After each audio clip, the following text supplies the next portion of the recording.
Hello volunteers! Welcome to the Missouri Stream Team Macroinvertebrate Identification presentation for Level 2 Volunteer Water Quality Monitors. In this presentation, we will be going over the different macroinvertebrates we find in Missouri streams and how to identify them. When identifying these critters, it's often helpful to do so in water to make sure the organism looks and behaves normally. Many of the macroinvertebrates we find in our streams are insects.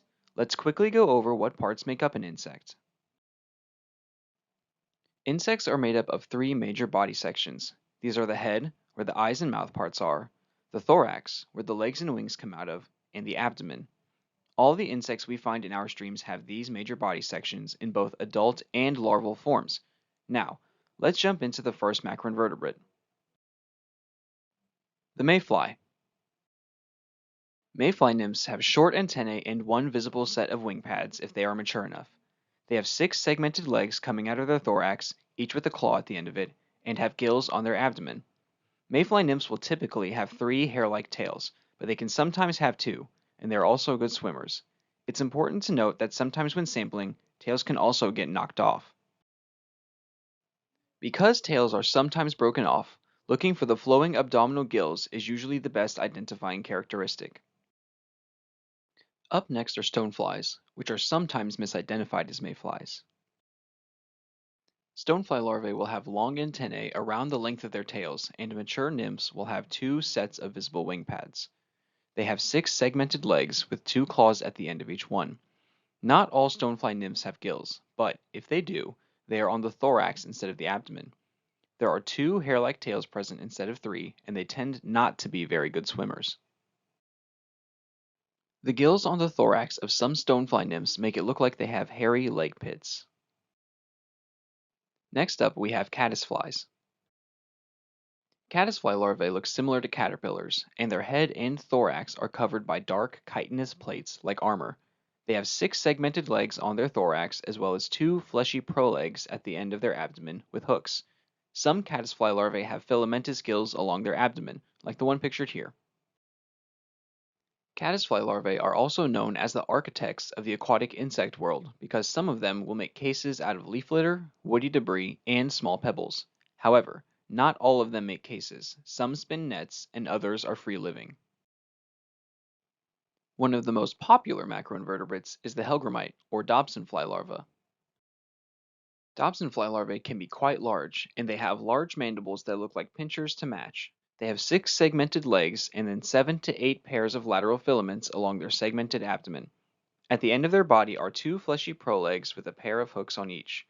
Some unique characteristics of Dobsonfly larvae are that they have filamentous gill tufts under their lateral filaments, and the head and first thoracic segments have a mottled pattern.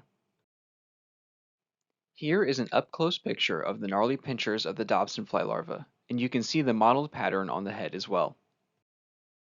Fishfly larvae are quite similar to Dobsonfly larvae. Fishfly larvae also have mandibles, 6 segmented legs, 7 to 8 pairs of lateral filaments, and 2 fleshy prolegs at the end of their body with hooks. However, they are smaller than Dobsonfly larvae and do not have any gill tufts. Also, the head and first thoracic segment of fishfly larvae are the same color. In the example shown here, we can see the lack of gill tufts under the lateral filaments and the uniform color of the head and first part of the thorax. While the fishfly larvae do have mandibles, they tend to be smaller than those of Dobsonfly larvae. The Alderfly larva completes a similar looking trio with the Dobsonfly and fishfly larva. Alderfly larvae are more rarely sampled than the previous two, as well as being smaller. They still have the mandibles, 6 legs, and 7 to 8 pairs of lateral filaments like a Dobsonfly and fishfly larva, but their lateral filaments are flimsier. They lack gill tufts, like the fishfly larva, but instead of 2 fleshy prolegs at the end of their body, they have a feathery filament, or tail, that comes to a point like the letter A for alderfly. The reason alderfly larvae are rare for us to find is because we normally sample in riffle habitats, and they tend to live in pools. Up next is a macroinvertebrate who is large like the Dobsonfly larva, the cranefly larva. Cranefly larvae are very grub-like, with a soft body and no legs. Their heads are incomplete and retract into the thorax. They can grow up to 4 inches and have a cylindrical abdomen with lobes on it. At the end of their body is a flattened area called a spiracular disc, and this disc sometimes has finger-like extensions on it that look like tentacles. These extensions are visible on the top left of the larva pictured. The adult crane flies almost look like giant mosquitoes, and because of this, they are sometimes called mosquito hawks. However, the adults don't eat mosquitoes or any other insects. Most of the time, the adults don't eat anything and will only reproduce before dying. Next is the watersnipe fly. Watersnipe fly larvae are caterpillar-like and have no distinct head or segmented legs. On each segment of their abdomen, they have fleshy prolegs that are used to move like a caterpillar.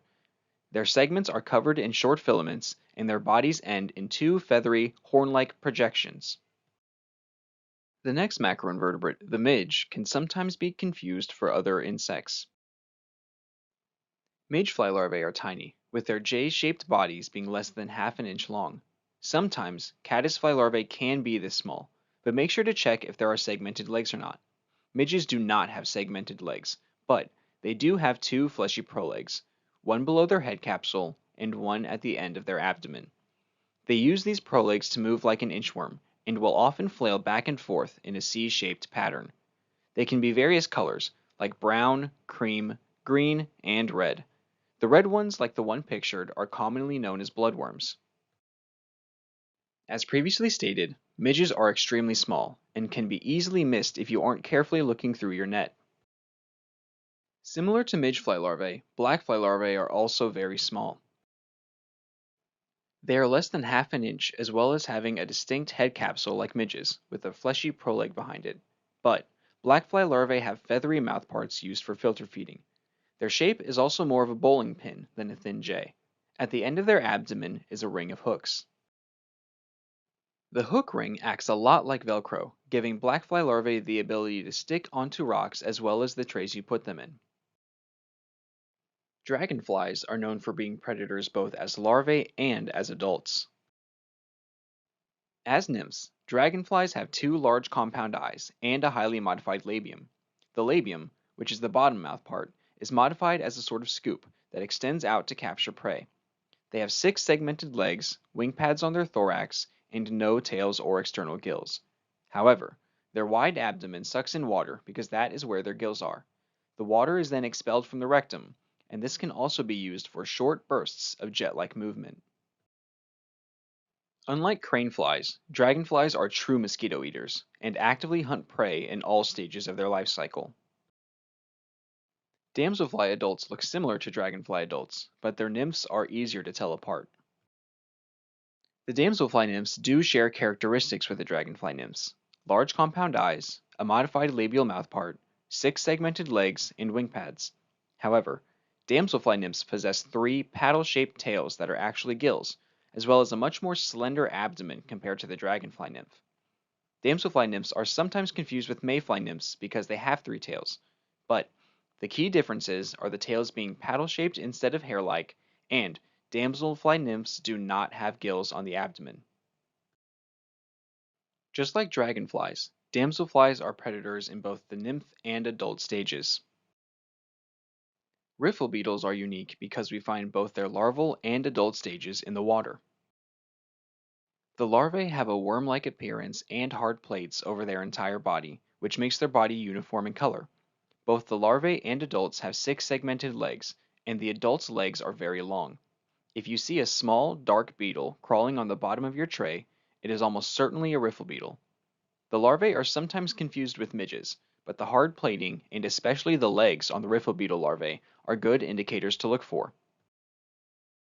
The hard plating present on both the larval and adult riffle beetles make them quite physically tough and resilient. Up next, we have the water penny. Water pennies, like their name implies, are dorsally flattened. Underneath, you can see their segmented body, 6 segmented legs, and sometimes the gills on the abdomen. These beetle larvae are also called water pennies because of their brown color and saucer shape. Water pennies can be found sticking on the bottoms of rocks in streams. There are times where you may find larvae that aren't like any of the ones we've gone over, and we categorize those as other beetle larvae. These larvae will have mandibles and a long body, normally with segmented legs. The bodies could be soft or hardened, but the abdomen will typically be segmented. The other beetle larvae may have lateral filaments, similar to the Damselfly larvae, Fishfly larvae, and Alderfly larvae, but the best way to discern between them is what is at the end of their abdomen. If there aren't two prolegs or a final feathery filament, it's probably an other beetle larvae.